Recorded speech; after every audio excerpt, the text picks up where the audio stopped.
ക്ഷേത്രോത്സവത്തിൽ ഗണഗീതം പാടിയത് ചോദ്യം ചെയ്ത CPM പ്രാദേശിക നേതാവിന് RSS BJP പ്രവർത്തകരുടെ ക്രൂരമർദ്ദനം. തിരുവനന്തപുരം പാലോട് ഇലവുപാലത്താണ് ആക്രമണം നടന്നത്. ഇലവുപാലം ബ്രാഞ്ച് സെക്രട്ടറി ഷാൻ ശശിധരന് കൈക്കും തലയ്ക്കും ഗുരുതരമായി പരിക്കേറ്റു. 6 പേരെ പോലീസ് ഇപ്പോൾ കസ്റ്റഡിയിലെടുത്തിട്ടുണ്ട്. റാഹിസ് റഷീദുണ്ട്. റാഹിസ് റഷീദ്, എപ്പോഴായിരുന്നു ഈ സംഭവം? എന്താണ് പ്രകോപനം? ഈ ഗണഗീതം പാടിയത് തടഞ്ഞതാണോ? അരുൺകുമാർ, ഇന്നലെ രാത്രിയായിരുന്നു സംഭവം. ഇലവുപാലം കൊല്ലയിൽ നടയിൽ അപ്പൂപ്പൻ നട ക്ഷേത്രത്തിലെ ഉത്സവമായിരുന്നു.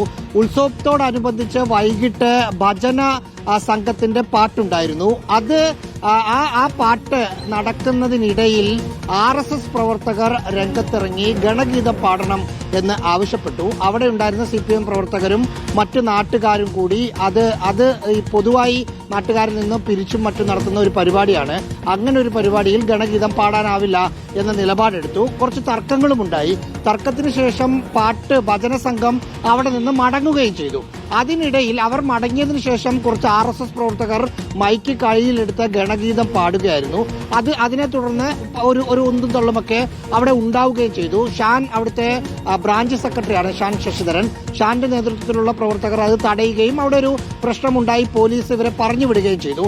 അതിനുശേഷം രാത്രി വൈകി ഷാൻ ആ അങ്ങാടിയിൽ നിൽക്കുന്ന സമയത്ത് 6 RSS BJP പ്രവർത്തകർ 2 സ്കൂട്ടറിലെത്തി മാരകമായി ആക്രമിക്കുകയായിരുന്നു. ആ സമയത്ത് ഷാൻ മാത്രമായിരുന്നു അവിടെ ഉണ്ടായിരുന്നത്. 20 സ്റ്റിച്ച് തലയ്ക്ക് ഉള്ളിൽ മാത്രമുണ്ട് എന്നാണ് ആശുപത്രി അധികൃതരിൽ നിന്ന് മനസ്സിലാക്കാൻ സാധിച്ചത്. 6 RSS പ്രവർത്തകരെ പോലീസ് കസ്റ്റഡിയിലെടുത്തിട്ടുണ്ട്. രഞ്ജു, പ്രശാന്ത്, അഭിറാം, അക്ഷയ്, പ്രതീഷ്, ആഷിഖ് എന്നിവരാണ് പോലീസിന്റെ കസ്റ്റഡിയിലുള്ളത്.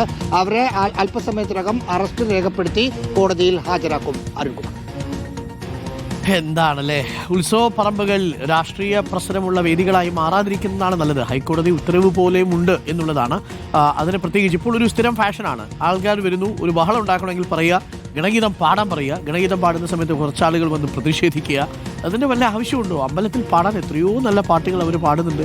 ഇനി ആർക്കും തർക്കമില്ലെങ്കിൽ ആ പാട്ട് പാടിക്കോളൂ. തർക്കമുണ്ടെങ്കിൽ പൊതുവായ പരിപാടിയിൽ അത്തരം പരിപാടികൾ ഒഴിവാക്കുന്നതാണ് നല്ലത്. അത് ഏതു പക്ഷത്തുള്ള പാട്ടുകളും അത്തരത്തിൽ പ്രകോപനമുള്ള പാട്ടുകൾ ഒഴിവാക്കുക എന്നുള്ളതാണ്. ഭക്തിലയത്തിൽ പോയാൽ പോരെ, രാഷ്ട്രീയ ലയം വേണോ എന്നുള്ളതാണ് ചോദ്യം. എന്തായാലും ഇപ്പോൾ അത് മർദ്ദനമായിട്ടുണ്ട്. അതെന്തായാലും ഒരു ക്രിമിനൽ കേസ് കൂടിയായിട്ടുണ്ട്. ഒരു പാട്ടാണ് പ്രശ്നം. പ്രിയപ്പെട്ടവരെ,